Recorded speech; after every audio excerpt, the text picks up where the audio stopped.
Thank you very, very much.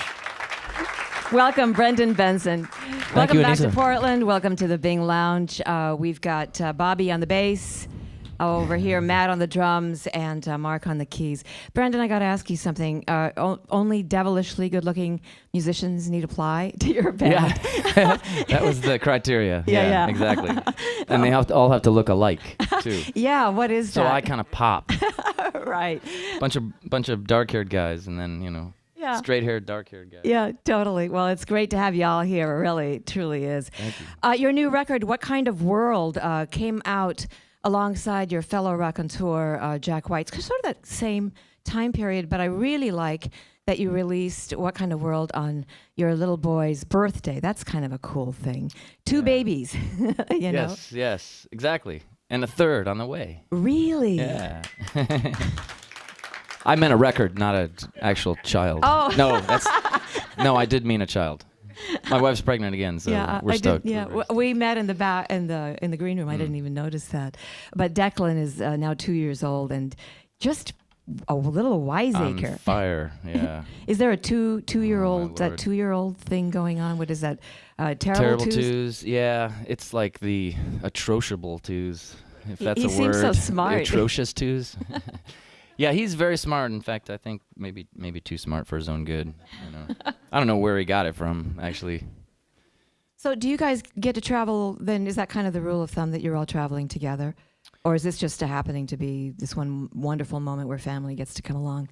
Yeah, it's arguably a wonderful moment. But yeah, no, the idea was, to have Declan along. Well, he's 2 and I'm traveling a lot, so I'm kind of I feel like I'm missing out on his childhood. So I said, well, come along, this will be easy. This West Coast thing should be easy. And man, was I wrong. Like, he likes his routine, I think another couple years maybe, and he'll be good to go. He'll be driving the bus. Yeah.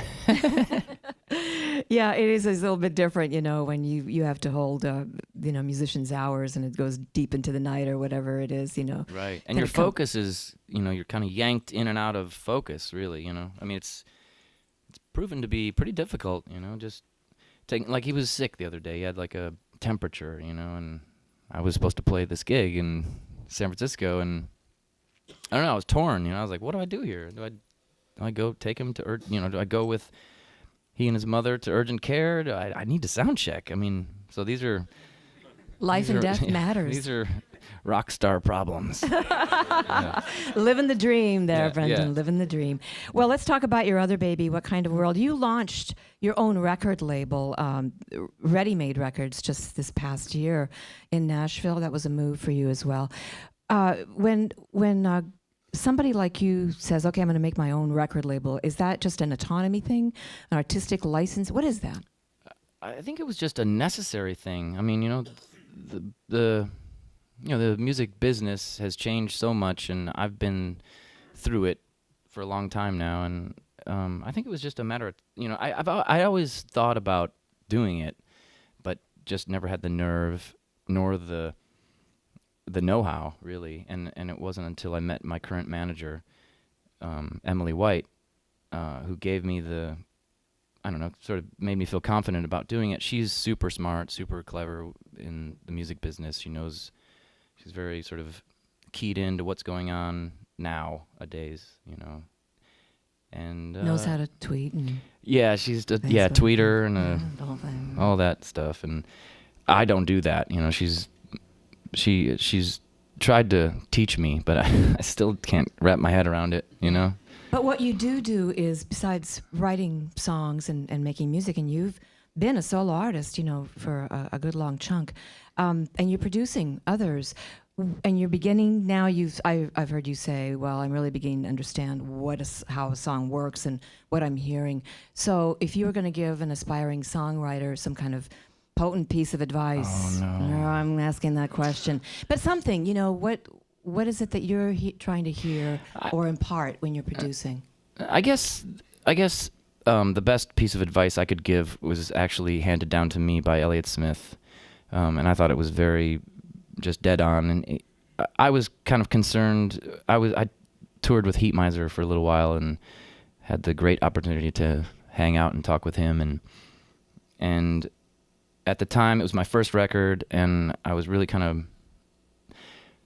there was all this talk about not, like me writing a chorus or writing a single and all this kind of stuff. And I told him about it, and we sat at the bar over, a beer, and he said, all you can do is, write what you think sounds good. I mean, what you think is cool.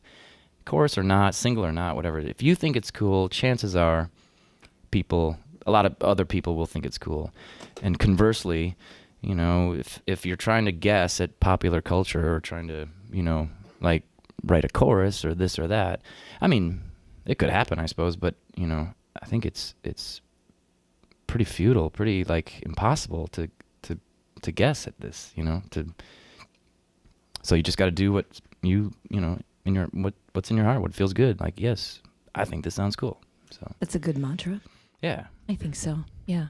So once again, congratulations on your new baby here. What Kind of World, the Thanks. new album. Thanks. And a new baby. Yeah. And little Declan as well. Thank you. And to your band and you, Brendan. Thank you for joining us in the Bing.